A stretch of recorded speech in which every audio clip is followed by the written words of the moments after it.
जिस भयंकर तरीके से लोग लड़ रहे हैं, मुझे लगा क्या मैंने इसके किसी हिस्से पर ध्यान नहीं दिया। मुझे लगता है कि किसी ने बहुत ही सोचे समझे तरीके से अल्पसंख्यकों को यह संदेश भेजा कि आपकी नागरिकता खतरे में है। यह झूठ पिछले 1 हफ्ते तक फैला, अब फैलना रुक गया है।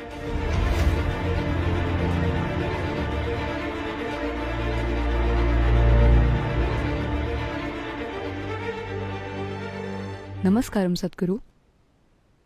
सद्गुरु, देश में सीएए और एनआरसी को लेकर बहुत हलचल हो रही है।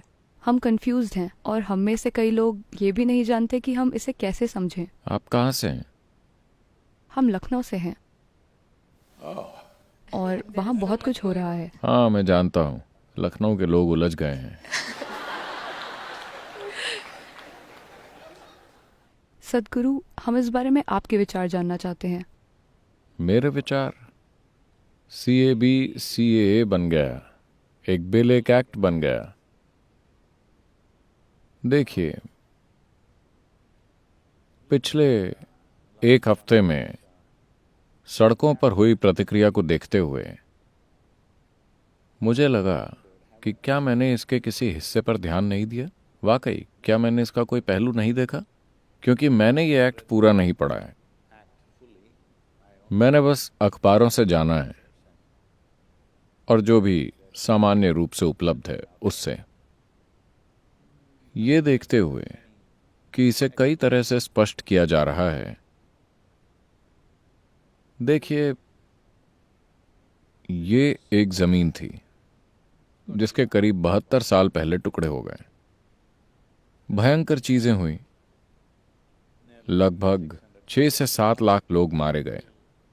30 से 40 लाख लोग दोनों देशों से दूसरी तरफ चले गए और भयंकर दुखों से गुजरे। और जो देश बने, कम से कम एक हिस्सा, भारत नहीं, बाकी के जो 2 हिस्से बने, वो धार्मिक आधार पर बने। लोगों ने धार्मिक आधार पर जमीन के टुकड़े किए। सौभाग्य से हमने धर्मनिरपेक्ष होने का फैसला किया, लेकिन बाकियों ने धार्मिक गणतंत्र बनने का फैसला किया। लेकिन सभी दूसरी तरफ नहीं गए, क्योंकि लोग वहीं हजारों सालों से रह रहे हैं। हर कोई अपनी संपत्ति और जीवन छोड़कर नहीं चला आता सिर्फ इसलिए कि किसी ने एक रेखा खींच दी। 72 साल पहले बहुत से लोगों को समझ नहीं आया कि इस रेखा का क्या मतलब है। वाकई, तो काफी बड़ी संख्या में लोग वहीं रुक गए। प्रतिशत के बारे में काफी वाद विवाद होता है, मैं उसका विशेषज्ञ नहीं हूं। कहते हैं 23% पश्चिमी पाकिस्तान में रुक गए और लगभग 30% पूर्वी पाकिस्तान में रुक गए। लोग ऐसा कहते हैं। किसी के पास सटीक संख्याएं नहीं हैं, लेकिन लगभग यही आंकड़े हैं। ये पूरी तरह गलत नहीं हो सकते। फिर 1971 का युद्ध हुआ और पूर्वी पाकिस्तान बांग्लादेश बन गया। फिर अल्पसंख्यकों पर बहुत अत्याचार हुआ। उस समय लगभग 18 से 19% लोग वहां से भारत आ गए। वो बस आकर रहने लगे। कोई उचित प्रबंध नहीं था। वो बस स्थानीय लोगों के साथ रहने लगे। उनमें से कुछ आज भी रेफ्यूजी कैंप में हैं। दुर्भाग्य से भारत में ये स्थिति है। The situation on the other side is different. दूसरी तरफ स्थिति अलग है, क्योंकि अल्पसंख्यकों के खिलाफ कानूनी तौर पर भेदभाव है। यहां पर लोग कहेंगे कि भेदभाव है, लेकिन कानूनी तौर पर नहीं है। कोई व्यक्ति किसी के साथ भेदभाव कर सकता है, जो हर देश में किसी न किसी आधार पर होता है। नस्ल, धर्म, जाति, पंथ, लिंग, हर तरह के भेदभाव दुर्भाग्य से ज्यादातर समाजों में मौजूद हैं। हम उससे बिल्कुल अछूते नहीं हैं। हमारे भी कुछ भेदभाव भरे व्यवहार हैं, लेकिन कानूनी तौर पर नहीं है। कानून की नजरों में भारत के सभी नागरिक एक समान हैं। इस बारे में दो राय नहीं है। सामाजिक व्यवहार हर चीज संविधान जितनी ऊंचाई हासिल नहीं कर पाती। हर कोई यहाँ वहाँ अपना खेल खेलता रहता है। इसके अलग अलग कारण हैं। सामाजिक कारण हैं, राजनीतिक कारण हैं, आर्थिक कारण हैं, बहुत सी चीजें हैं। लेकिन दूसरी तरफ कानूनी भेदभाव हैं, जिनमें कानूनी तौर पर महिलाओं के खिलाफ गंभीर भेदभाव हैं। कई स्तरों पर कानूनी तौर पर लगभग हर अल्पसंख्यक समुदाय के खिलाफ भेदभाव हैं। Just day before yesterday, a professor has been given a death sentence for blasphemy. क्योंकि उन्होंने इंटरनेट पर कुछ लिखा जो वो धर्म पसंद नहीं करता। इस देश में ऐसी चीजें संभव नहीं है, ठीक है? सामाजिक प्रतिक्रिया हो सकती है जो दुनिया के हर हिस्से में होती है, लेकिन कानूनी तौर पर नहीं। मैं अजरबैजान के बाकू शहर में था। 164 पाकिस्तानी हिंदू बाकू आए थे, क्योंकि बाकू में एक अग्नि मंदिर है जो 5-6 हजार साल पुराना है, जिसमें संस्कृत में शिलालेख मौजूद है। भारत के लोग इस अग्नि मंदिर की यात्रा करते आए हैं। इसे अग्नि काशी कहते हैं। तो जो लोग अग्नि की साधना करना चाहते हैं, क्योंकि वहाँ प्राकृतिक गैस के कारण जमीन पर ऐसे स्थान हैं जहाँ हमेशा से अग्नि जलती आई है, तो उन्होंने वहाँ एक अच्छा मंदिर बना दिया। और ये ऐसी जगह है जहाँ लोग जाकर साधना करते हैं, मुख्य रूप से मृत्यु की साधना। वो अपने जीवन का आखिरी हिस्सा वहाँ बिताना चाहते हैं। लोग हजारों सालों से वहाँ जाते रहे हैं। भारत में हम बाकू मंदिर के बारे में अब पूरी तरह भूल चुके हैं, अग्नि मंदिर। लेकिन पाकिस्तानी हिंदू अब भी वहां जाते हैं। तो 164 हिंदू वहां आए और उस दिन मुझे 164 तस्वीरें लेनी पड़ी, सभी के साथ, और फिर परिवार, और फिर दोस्त और ग्रुप, कुल मिलाकर एक शाम में 200 तस्वीरें।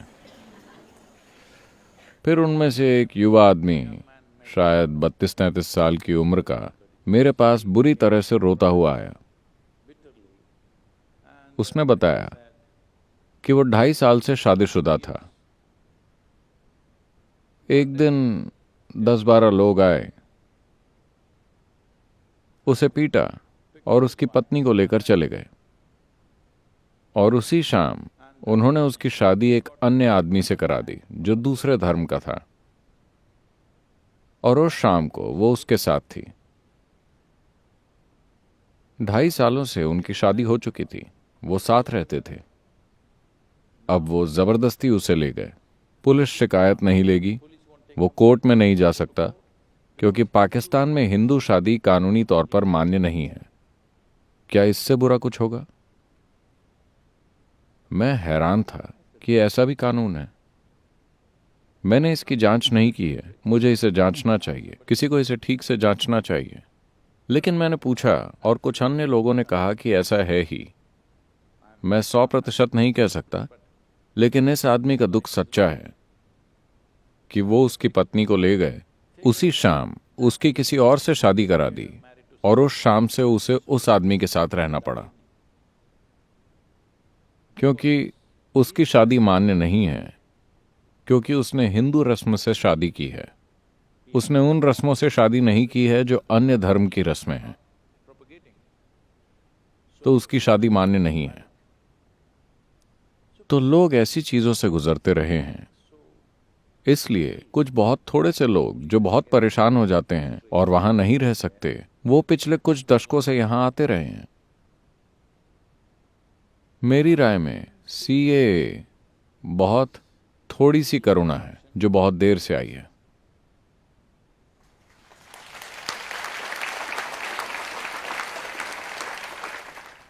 क्योंकि जिन अत्याचारों से वो गुजरे हैं, आंकड़े बताते हैं कि इतने 100 मंदिर थे, अब बस इतने हैं, क्योंकि व्यवस्थित तरीके से हर चीज को गिराया जा रहा है ताकि दूसरे धर्मों के लिए प्रार्थना की कोई जगह ना हो।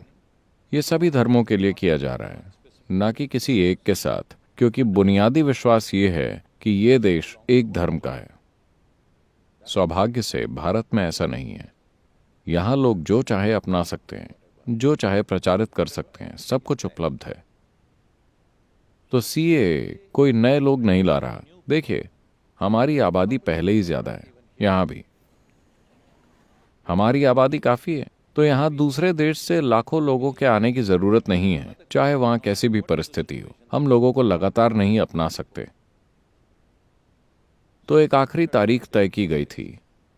आसाम समझौते के हिसाब से 1971 या 72 में, क्योंकि उन दिनों भारी मात्रा में लोग आए। एक जाति संहार हुआ था जिसमें 30 लाख लोग मारे गए। बांग्लादेश की आजादी से थोड़ा सा पहले 30 लाख हिंदू मारे गए। तो उन दिनों जब भारी संख्या में लोग आए, तब स्थानीय लोग विरोध करने लगे, क्योंकि उनकी संस्कृति पर रिफ्यूजी हावी हो रहे थे। रिफ्यूजियों की आबादी स्थानीय आबादी से ज्यादा है आसाम में, इसीलिए वो हमेशा से विरोध करते रहे। आप 70 के दशक के आसाम आंदोलन के बारे में जानते हैं। तो वहां उन्होंने एक समझौता किया कि हम सभी विदेशियों को पहचानेंगे और उन्हें वापस भेजेंगे या फिर से बांटेंगे, जो भी। पर ऐसा कभी नहीं हुआ, क्योंकि जिन्होंने वो समझौता किया था उन्होंने बस पेपर पर हस्ताक्षर किए, कदम नहीं उठाए। तो अब आखिरी तारीख है 2014। वो लोग जो उससे पहले आए हैं, यानी वो इस देश में 10-20 सालों से हैं, ड्राइविंग लाइसेंस के बिना, पासपोर्ट के बिना, राशन कार्ड के बिना, आधार कार्ड के बिना, किसी भी पहचान के बिना, बस जानवरों की तरह। इस देश में कोई मानवीय पहचान नहीं है। इस बहस की वजह से कि क्या हम उन्हें स्वीकार करें या ना करें, अब उन्होंने तय करके कहा कि 2014 तक जो भी आए हैं हम उन्हें स्वीकार करेंगे, लेकिन देश में हुई प्रतिक्रिया को देखकर मुझे हैरानी होती है कि क्या हम इतने कठोर दिल हैं कि कुछ कारणों से, लेकिन ये बिल सिर्फ धार्मिक अत्याचार पर केंद्रित है। आपको कोई और परेशानी है और आप यहां आना चाहते हैं, इसकी अनुमति नहीं है। आप आर्थिक अवसरों के लिए आना चाहते हैं तो नहीं आ सकते। अगर आप आना चाहते हैं तो उसकी एक अलग प्रक्रिया है। भारतीय नागरिकता के लिए कोई भी अप्लाई कर सकता है और कानून की सामान्य प्रक्रिया से गुजर सकता है। किसी भी अन्य देश की तरह भारत में भी आप भारतीय नागरिकता के लिए अप्लाई कर सकते हैं, सामान्य प्रक्रिया से गुजर सकते हैं। चाहे आपका धर्म कोई भी हो, आप भारत में आ सकते हैं। ये नागरिकता के लिए सामूहिक स्वीकृति है। ये उन लोगों के लिए है जो यहाँ रह रहे हैं। 2014 का मतलब है वो कम से कम 7 सालों से यहाँ हैं, ज्यादातर 15 से 20 सालों से। अब सड़कों पर हो रही प्रतिक्रिया को देखते हुए जिस भयंकर तरीके से लोग लड़ रहे हैं, मुझे लगा, क्या मैंने इसके किसी हिस्से पर ध्यान नहीं दिया? क्या कोई चीज मुझे समझ नहीं आ रही? लेकिन पिछले 24 घंटों में मैंने कुछ चीजें देखी। ये बस यही है, और सभी जानते हैं कि बस यही है। अब धीरे धीरे हर कोई अपना रवैया बदल रहा है और कह रहा है, नहीं नहीं, हम पुलिस के अत्याचारों की वजह से प्रतिक्रिया दे रहे हैं। देखिए, ऐसा लगता है सरकार का इस पर ध्यान नहीं था, क्योंकि उन्होंने इतने सरल मुद्दे पर इतनी बड़ी प्रतिक्रिया की उम्मीद नहीं की थी। तो उन्होंने सड़कों पर पर्याप्त पुलिस नहीं तैनात की। तो पुलिस की वाकई बुरी पिटाई हुई, ज्यादातर जगहों पर बेरहमी से। जब कुछ हजार लोग 25 पुलिस वालों को घेर कर पीटेंगे, तो स्वाभाविक रूप से जब ज्यादा पुलिसकर्मी आएंगे, वो भी कुछ करेंगे। मैं किसी चीज को सही ठहराने की कोशिश नहीं कर रहा। यह सच्चाई है जो हमने पिछले 8 दिनों में देखी है।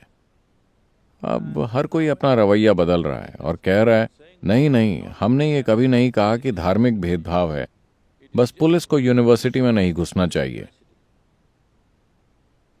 लेकिन यूनिवर्सिटी के छात्र खदान के कर्मचारियों की तरह अंदर से सभी पर पत्थर फेंक सकते हैं, और पुलिस को उन्हें रोकना नहीं चाहिए जब वो जाते हैं। तो अगर ये पत्थर फेंक रही हों और वो नहीं फेंक रही हों, तो दोनों की पिटाई होगी, दुर्भाग्य से, क्योंकि वो उसके पास बैठी हैं। भीड़ में ये ऐसे ही काम करता है। क्या वो जाकर कहेंगे कि बस ये फेंक रही थी, बाकी नहीं फेंक रहे थे? ये ऐसे काम नहीं करता। जो भी साथ बैठे हैं सबकी पिटाई होगी। लेकिन मुझे लगता है कि उन्होंने गोलियां नहीं चलाई, खुद पर काफी काबू रखा, वरना बड़ी संख्या में लोग मर जाते। लखनऊ जहां से आप हैं वहां 56 पुलिस वालों को गोलियां लगी हैं। गोलियां कहां से आईं? लखनवी लोग। आप लोग क्या कर रहे हैं? पुलिस वालों को गोलियां लगी हैं, इसका क्या मतलब है? दुर्भाग्य है। ये एक भयंकर खेल है जो लोग खेल रहे हैं। मुझे लगता है कि कुछ लोगों में एक निराशा है जिन्होंने बड़ी संख्या में धार्मिक समूहों को गलत सूचना दी, जो ये सोचकर जंगली काम करने लगे कि स्थानीय भारतीय मुस्लिम अपनी नागरिकता खो देंगे। उन्होंने यही सूचना दी। उन्होंने मैसेज भेजकर कहा कि वो भेदभाव कर रहे हैं और आप सभी अपनी नागरिकता खो देंगे और आपको बाहर फेंक दिया जाएगा। ये ऐसी शरारत इतने बड़े स्तर पर असरदार नहीं होनी चाहिए थी। ऐसा नहीं होना चाहिए था। ये दुर्भाग्य है। फिर भी आज के युग में जब आप अपने फोन पर एक्ट पढ़ सकते हैं कि उसमें क्या लिखा है, सीएए में क्या लिखा है, ये कोई भी छात्र पढ़ सकता है। लेकिन वो सभी अनपढ़ों जैसा व्यवहार कर रहे हैं। वो प्रमुख यूनिवर्सिटी में पढ़ रहे हैं और वो एक एक्ट नहीं पढ़ पाए। And how come they can't read the damn act? ये बहुत ही दुखद है कि ऐसी चीज हो सकती है कि कोई भी एक्ट नहीं पढ़ता। सभी फैलाई गई बात पर विश्वास करते हैं। व्हाट्सएप उनका ज्ञान का स्रोत है। ठीक है, मैं उम्मीद करता हूं कि वो व्हाट्सएप पर पीएचडी नहीं कर रहे। ये वाकई भयंकर है कि सार्वजनिक प्रॉपर्टी जलाई और नष्ट की जा रही है। साधारण लोगों के स्कूटर, कारें और दुकानें बुरी तरह तहस नहस कर दिए गए। किस लिए? क्योंकि जब भीड़ उत्तेजित हो जाती है तब किसी को पता नहीं होता कि वो कोई चीज क्यों कर रहे हैं। सभी कुछ ना कुछ करते हैं। मुझे लगता है कि किसी ने बहुत ही सोचे समझे तरीके से अल्पसंख्यकों को यह संदेश भेजा कि आपकी नागरिकता खतरे में, जो बिल्कुल झूठ है। दुर्भाग्य से यह फैला। यह झूठ पिछले 1 हफ्ते तक फैला, अब फैलना रुक गया है। अब लोग समझ गए हैं कि ऐसा नहीं है। अब वो अलग अलग कारण ढूंढ रहे हैं कि उन्होंने वैसा क्यों किया। यह बहुत दुर्भाग्यपूर्ण है। आप एनआरसी भी चाहती हैं? आपने मुझे मुश्किल में डालने का इरादा कर लिया है। देखिए, हर देश में एनआरसी होता है। यह शायद इस तरीके से न होता हो। एनआरसी का मतलब है कि हर नागरिक रजिस्टर्ड होना चाहिए। इस देश में रहने वाले सभी लोग रजिस्टर्ड होने चाहिए। हमारी कोशिश तो ये थी, कोयंबटूर शहर में उन सभी कुत्तों को भी रजिस्टर करने की कोशिश हुई थी जिनके मालिक हैं। इसके पीछे विचार ये है कि हमें कुत्तों की संख्या पता होनी चाहिए, वरना हमें नहीं पता क्या होगा। क्योंकि कुछ बच्चों को कुत्तों ने मार दिया था। भटकते हुए सड़क के कुत्तों ने वो स्कूल के बच्चों पर हमला करके उन्हें खा गए, उन्हें मार डाला। तो फिर किसी ने सुझाव दिया, जो भी कुत्तों के मालिक हैं उनके पास टैग होना चाहिए, वो रजिस्टर्ड होने चाहिए, उनका जन्म और मृत्यु रजिस्टर्ड होनी चाहिए। जब हम कुत्तों को भी रजिस्टर कराना चाहते हैं तो क्या ये महत्वपूर्ण नहीं है कि इस देश में कितने इंसान हैं, वो कहां से आए, क्या वो यहां पैदा हुए थे, क्या वो बाहर से आए थे, उनके पूर्वज कौन हैं? क्या ये जरूरी नहीं है कि किसी देश को ये पता हो अगर आप इस देश को अच्छे से चलाना चाहते हैं तो? लेकिन कुछ लोग सोचते हैं कि ये भी भेदभाव है। ये सभी के लिए, हम सभी के लिए हमें रजिस्टर करना होगा।